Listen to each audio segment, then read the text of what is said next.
because we have many people, so, you know, people from all different walks joining the workshops. So some people might be aware of a lot of the issues in the fashion industry, but why is it so important today to ask who is it that made my clothes?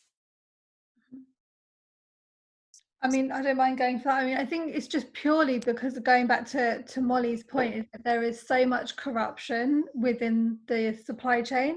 So, for example, you might know your first level supplier and you know who made those clothes, but that in terms of where all the rest of the pieces are coming from for that product to be produced, that sometimes is easily passed along. And actually, as a brand, you don't even have awareness that that's being passed along to somebody else that you didn't have a contract with. I mean, we saw that with an example of, you know, very public example, but this does happen quite a lot with the Spice Girls t-shirts, which was very horrific for them.